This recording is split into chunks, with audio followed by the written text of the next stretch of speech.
Celanova surgió como ciudad en torno a un monasterio, caso corriente en otras ciudades monacales gallegas como Meira, Lourenzá o Sobrado, poblaciones que con el tiempo fueron configurando su trazado a base de urbanizar los caminos que llegaban hasta la fundación religiosa.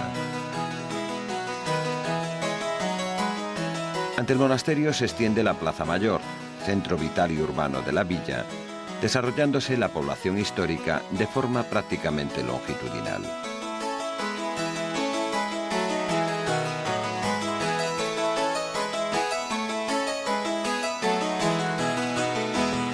Hacia el norte creció la ciudad burguesa del siglo XIX a lo largo de la calle San Roque y de su prolongación en la calle Curros Enríquez. En ellas encontramos hermosos ejemplos de arquitectura ecléctica, con galerías que se caracterizan en Celanova por estar alineadas con el muro de la fachada y no sobresalir del mismo.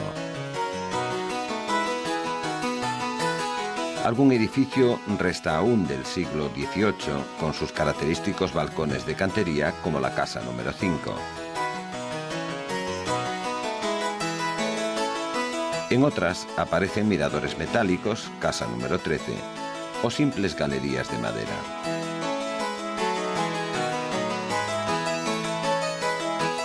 Aquí encontramos también dos edificios civiles de interés. La antigua cárcel, obra de sillería construida en la más sobria arquitectura neoclásica, con pilastras dóricas en los esquinales, perteneciente al reinado de Isabel II, como se indica en la portada.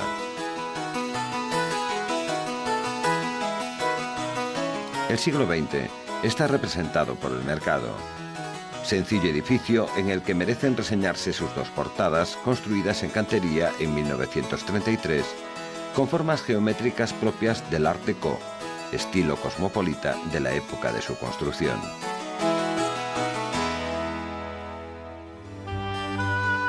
Celanova es tierra de grandes poetas y en su honor se ha recuperado la casa natal de uno de ellos, Curros Enríquez, al que acompaña en la nómina literaria local Celso Emilio Ferreiro. El edificio admira por su sobrio neoclasicismo, sobre el que han depositado varias placas conmemorativas de otras tantas instituciones.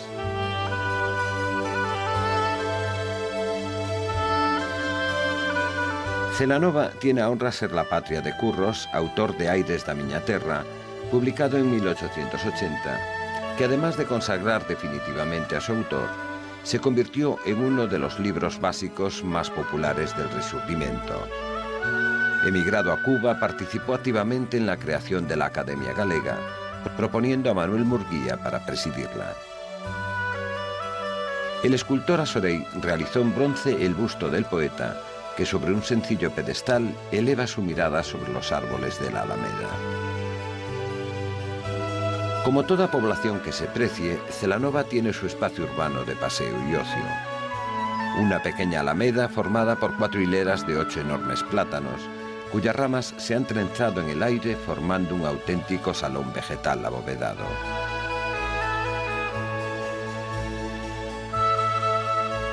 Frente a ella, los edificios de la calle Cesáreo Fernández Losada nos muestran varios ejemplos de casas de galerías alineadas en fachada y realizadas con las características filigranas de ebanistería propias de esta ciudad. Hacia el sur se encuentra la Celanova popular, la ciudad humilde, formada por la Plaza do Millo y la Rúa Manuel Lezón, conocida antiguamente como la Rúa de Abaixo. En la Plaza do Millo encontramos el espacio más antiguo que se conserva del mercado rural de la villa. Sus soportales cobijaron antaño las ferias periódicas propias de las poblaciones del agro gallego.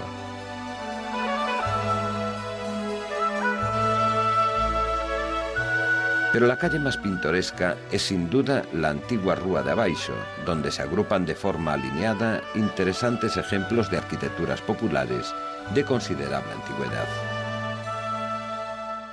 Se trata de pequeñas casas de 2 plantas con salientes voladizos sobre la calle, formados por galerías acristaladas, corredores de madera, balconadas y algún que otro edificio señorial que conserva aún la piedra de armas heráldica. El recuerdo de la sociedad rural que vivió en esta villa durante siglos, bien para atender las necesidades del monasterio o para el cuidado de sus tierras, lo encontramos en el grupo de hórreos de madera muy deteriorados, situados en la misma calle.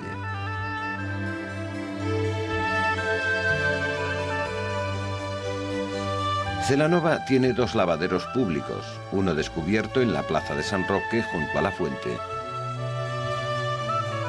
y otro mucho más grande que atendía a la población popular asentada en el sur de la villa.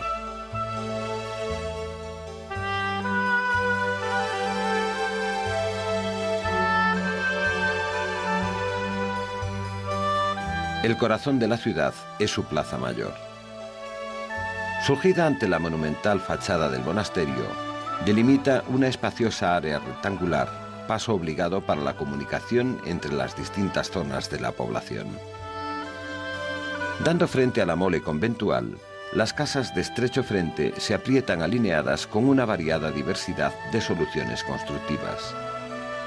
Las más interesantes son, naturalmente, las casas de galerías, donde volvemos a encontrar las carpinterías más decoradas de Galicia, construidas con auténticos encajes de madera.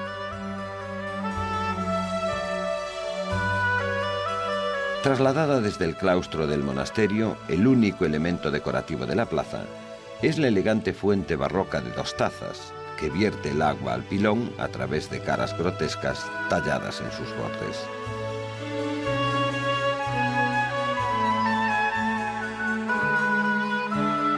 Celanova es ciudad de un solo templo, la monumental iglesia de su monasterio. Carece de otras parroquias tan numerosas en las poblaciones históricas de Galicia. Solamente hay dos ermitas en sus alrededores, junto a la antigua carretera que une la villa con Portugal. Se trata de la capilla del cementerio, un templo barroco en cuyo atrio se encuentra el cementerio de la ciudad, que con el tiempo ha sido transformado para adaptarlo a simple capilla, reduciendo sus dimensiones.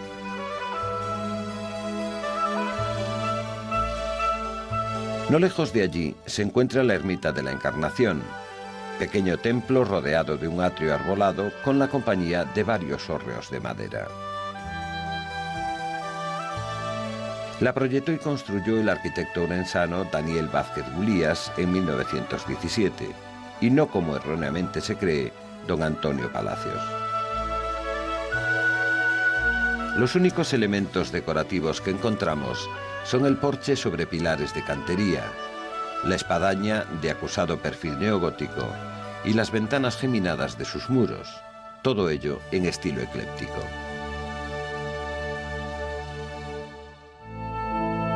El santuario de la Virgen del Cristal se encuentra en las afueras de Celanova, próximo a Vilanova dos Infantes.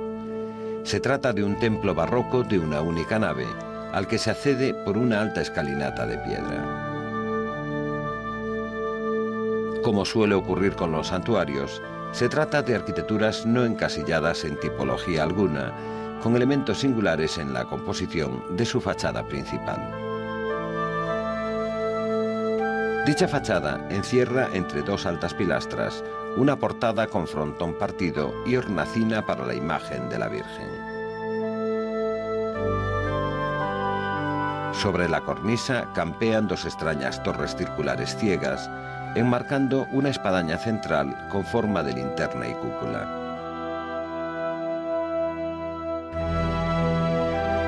En el interior destaca un majestuoso baldaquino barroco, donde se cobija la venerada imagen de la Virgen del Cristal.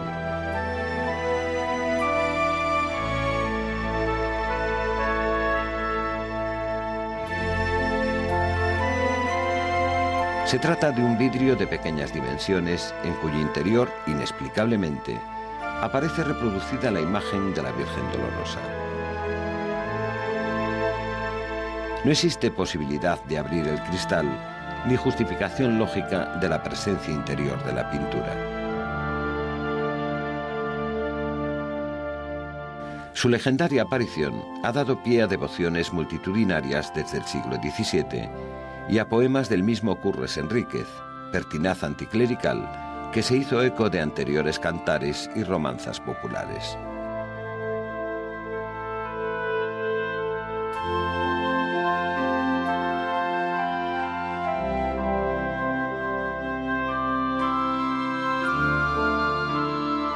En la cercanía de Celanova se alza la ciudad hidalga Vilanova dos Infantes, como si se tratara de un barrio alejado de la propia villa monacal. En ella residieron los padres del santo fundador San Rosendo, aunque su actual trazado y aspecto se remonta a la Edad Media. Fernando de Castro, adelantado de Galicia de don Pedro I, rey de Castilla, perdió la posesión de Vilanova cuando Enrique II se hizo con el trono, despojando a su linaje de todas sus posesiones gallegas, cediéndole esta villa con su castillo a Juan Rodríguez de Viedma, en la ciudad de Medina del Campo, el 22 de abril de 1369.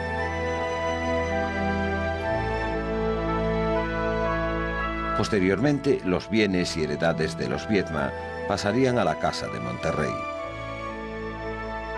Así las cosas, los vasallos de la comarca se sublevaron en plena contienda irmandiña en el siglo XV, destruyendo el torreón de Vilanova dos Infantes.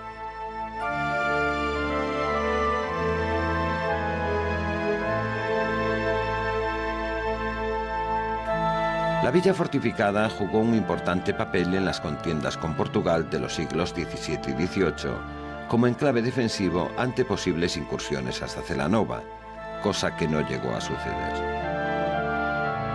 La restauración de que fue objeto a finales del siglo XX la ha convertido en un importante centro cultural y expositivo. En Vilanova encontramos ejemplos del antiguo caserío de origen medieval, con construcciones nobiliarias y populares levantadas con estructuras de cantería y de madera.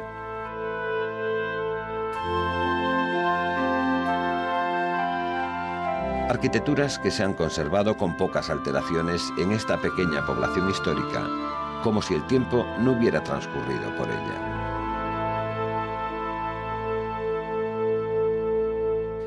Las comunidades mozárabes, formadas por cristianos que vivían en territorios de la España musulmana, conservaron durante siglos su religión y costumbres propias. Por ello, en la arquitectura levantada por los constructores mozárabes, se mezcla la tradición basilical paleocristiana con el sentimiento islámico del espacio fragmentado y la ordenación lineal de cuerpos con planimetría cuadrada. Estos templos tienen elementos constructivos islámicos, como los marcos en puertas o ventanas llamados alfiz, los arcos de herradura de amplio desarrollo, los modillones salientes que sujetan el alero de las cubiertas, las capillas con planta de herradura y las cúpulas gallonadas que recuerdan a los mihrab de las mezquitas. San Miguel de Celanova nació como parte integrante del monasterio. Se trata de un pequeño oratorio consagrado hacia el año 942. Sin embargo, la comunidad que habitaba Celanova en aquellas fechas no procedía de Andalucía, sino de Ribas de Sil, lo que hace más enigmática la pureza mozárabe de esta construcción.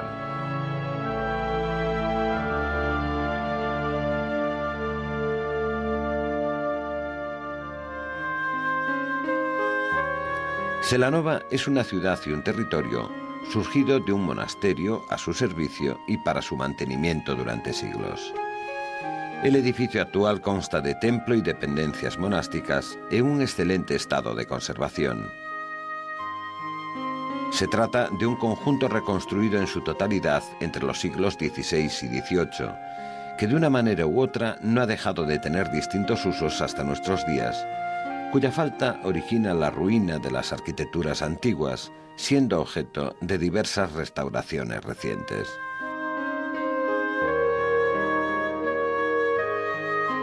El monasterio fue fundado personalmente por San Rosendo en el año 936, acogiéndose a la orden benedictina. De aquella época se conserva solamente la capilla mozárabe de San Miguel. Sus sillares han sido testigos de una larga historia de más de 1000 años, en los que las construcciones del conjunto se fueron reponiendo y sustituyendo hasta llegar a nuestros días, tras pasar por momentos de profunda decadencia y de esplendor religioso y económico, como motor de toda la comarca y gran centro espiritual de esta región orensana. El largo frente que forma la fachada del conjunto se inicia con el templo y se extiende con las dependencias monacales, hoy destinadas al concello de la villa y a otros usos. Durante la Guerra Civil y hasta el año 1943, parte del monasterio se convirtió en prisión. La última remodelación para convertir sus naves en Instituto de Educación Secundaria le valió el Premio Europa Nostra de 1984.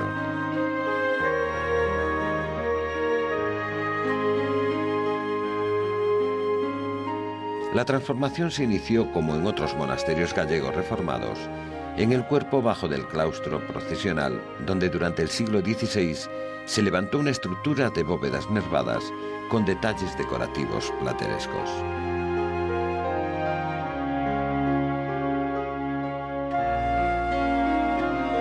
Hubo que esperar 2 siglos para que fuera levantado el piso alto, produciéndose una perfecta simbiosis con la arquitectura de placas que recrea la potente decoración barroca del conjunto. Su autor fue el monje arquitecto Fray Plácido Iglesias, al que con justicia deberíamos denominar el Borromini gallego.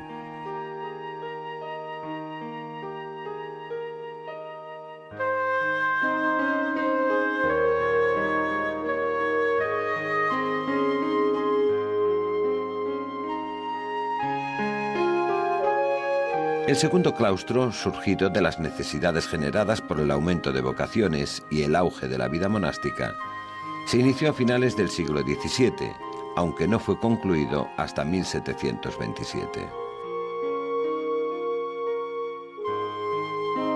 Su diseño, de austero clasicismo, nos recuerda cómo el barroco gallego, tan exuberante y naturalista, también tuvo una corriente comedida que utiliza las pilastras clásicas, como en este caso, recurriendo al orden dórico en las arquerías de la planta baja y al orden jónico en el piso superior.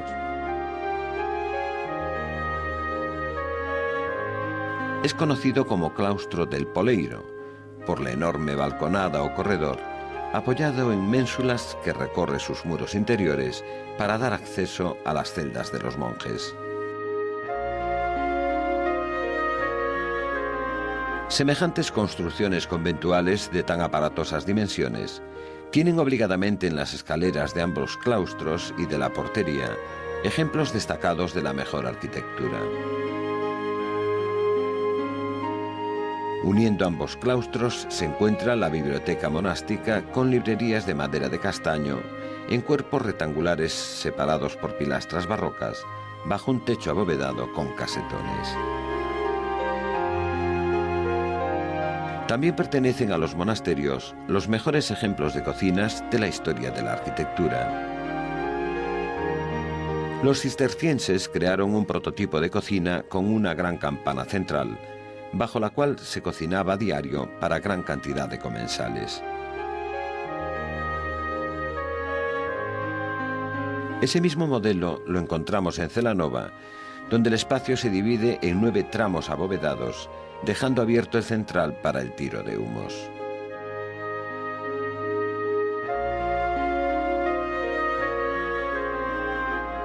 La gran chimenea exterior es el mejor reflejo de la importancia que el monacato daba a la actividad culinaria.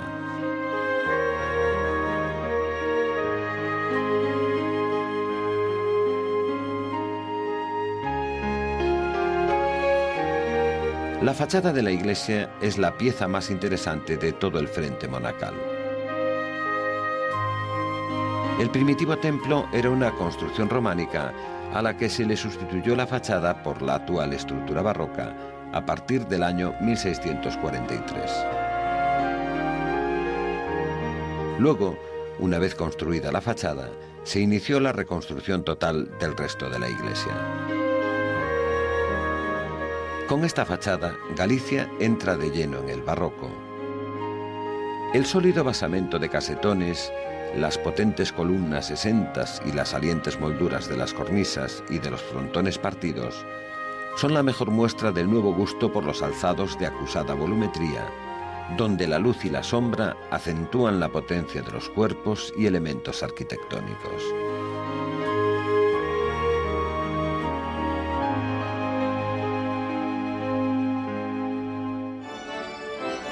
La iglesia se terminó de construir en 1653, siendo uno de los primeros grandes templos gallegos que se construyó con toda la elegancia decorativa del estilo barroco. Su interior es una obra maestra del arquitecto santanderino Melchor de Velasco, con planta de 3 naves longitudinales y un crucero transversal.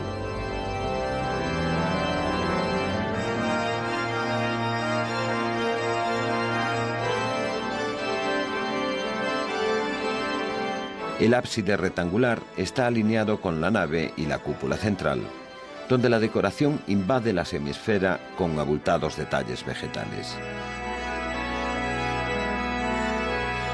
En su testero se eleva el monumental retablo articulado con 4 grandes columnas salomónicas. La estatua de San Rosendo no podía faltar entre el resto de imágenes y relieves dedicados a la vida de Cristo.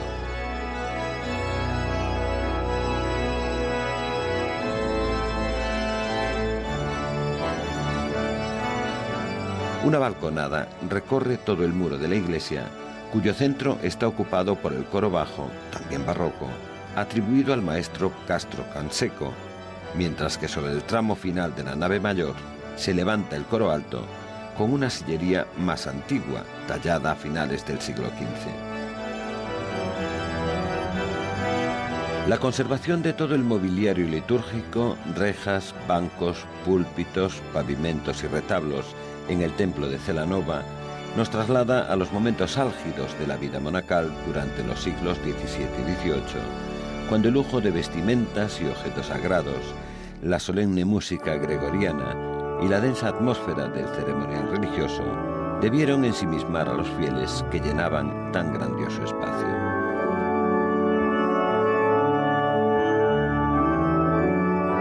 Nunca los hombres habrían sentido una sensación tan sublime en un marco arquitectónico acorde con el emocionante espectáculo sagrado.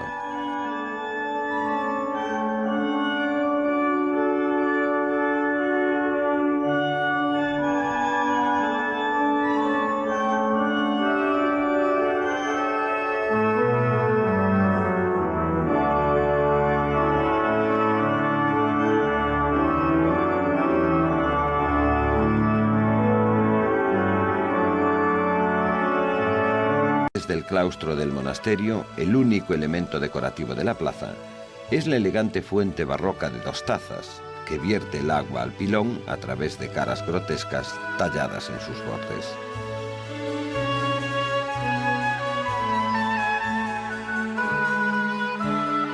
Celanova es ciudad de un solo templo, la monumental iglesia de su monasterio. Carece de otras parroquias tan numerosas en las poblaciones históricas de Galicia. Solamente hay 2 ermitas en sus alrededores, junto a la antigua carretera que une la villa con Portugal.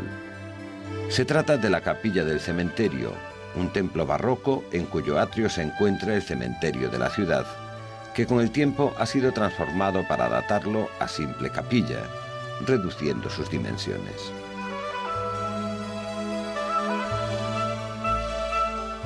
No lejos de allí se encuentra la ermita de la Encarnación, pequeño templo rodeado de un atrio arbolado con la compañía de varios hórreos de madera. La proyectó y construyó el arquitecto orensano Daniel Vázquez Gulías en 1917, y no como erróneamente se cree, don Antonio Palacios. Los únicos elementos decorativos que encontramos son el porche sobre pilares de cantería, la espadaña de acusado perfil neogótico y las ventanas geminadas de sus muros, todo ello en estilo ecléptico.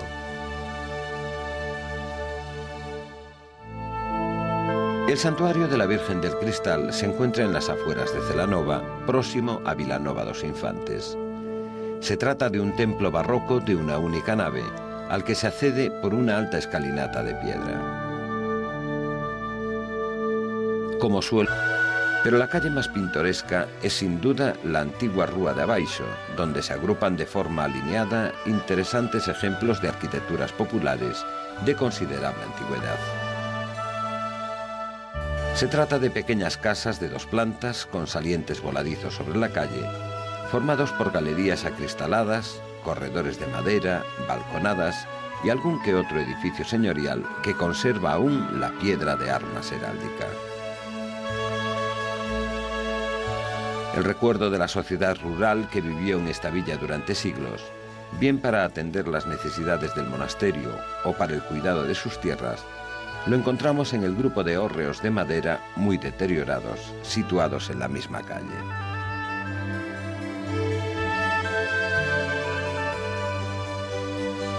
Celanova tiene dos lavaderos públicos, uno descubierto en la plaza de San Roque junto a la fuente y otro mucho más grande que atendía a la población popular asentada en el sur de la villa.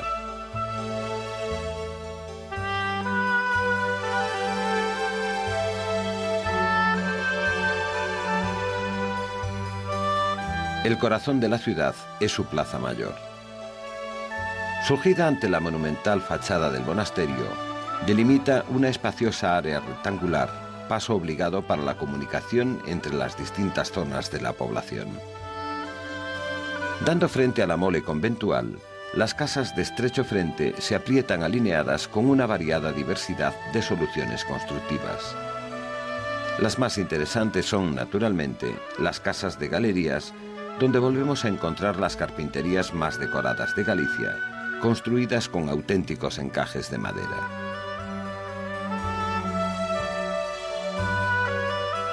Trasladada de longitudinal.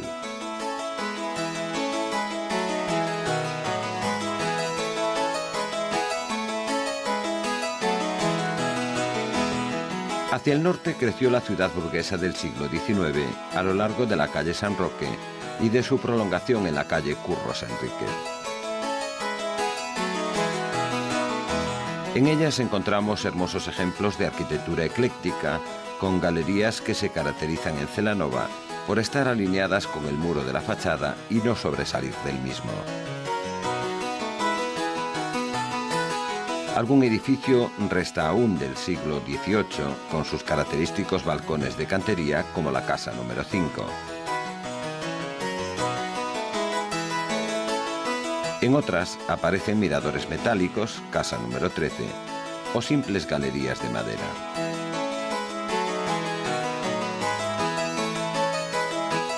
Aquí encontramos también dos edificios civiles de interés. La antigua cárcel, obra de sillería construida en la más sobria arquitectura neoclásica, con pilastras dóricas en los esquinales, perteneciente al reinado de Isabel II, como se indica en la portada.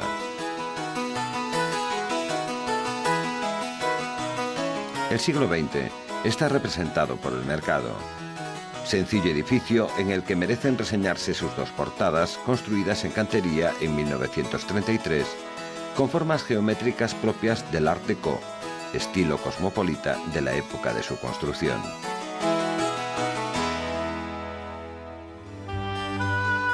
Celanova es tierra de grandes poetas y en su honor se ha recuperado la casa natal de uno de ellos, Curros Enríquez, al que acompaña en la nómina literaria local Celso Emilio Ferreiro.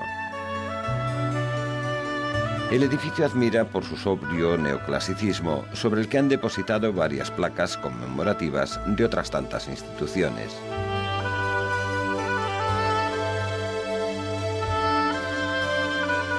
Celanova tiene a honra ser la patria de Curros, autor de Aires da miña terra, publicado en 1880, que además de consagrar definitivamente a su autor, se convirtió en uno de los libros básicos más populares del Rexurdimento. Emigrado a Cuba, participó activamente en la creación de la Academia Galega, proponiendo a Manuel Murguía para presidirla. El escultor Asorey realizó en bronce el busto del poeta, que sobre un sencillo pedestal eleva su mirada sobre los árboles de la Alameda. Como toda población que se precie, Celanova tiene su espacio urbano de paseo y ocio. Una pequeña alameda formada por 4 hileras de 8 enormes plátanos, cuyas ramas se han trenzado en el aire formando un auténtico salón vegetal abovedado.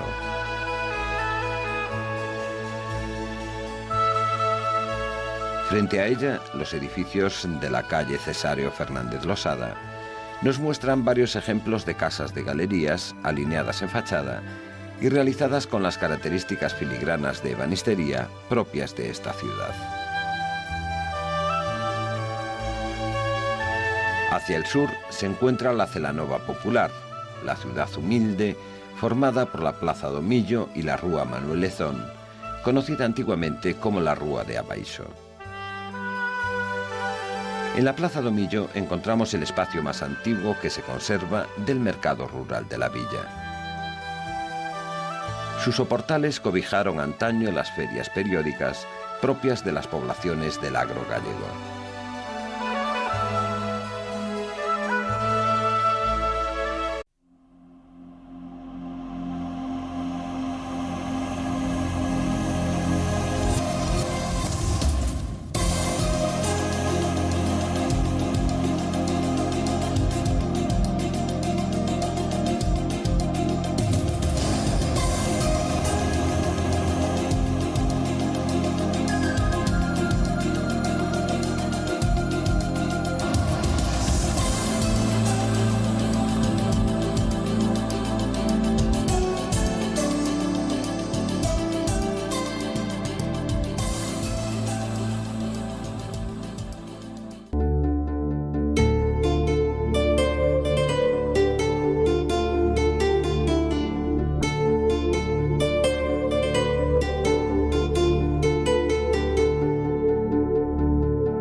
Celanova surgió como ciudad en torno a un monasterio, caso corriente en otras ciudades monacales gallegas como Meira, Lourenzá o Sobrado, poblaciones que con el tiempo fueron configurando su trazado a base de urbanizar los caminos que llegaban hasta la fundación religiosa.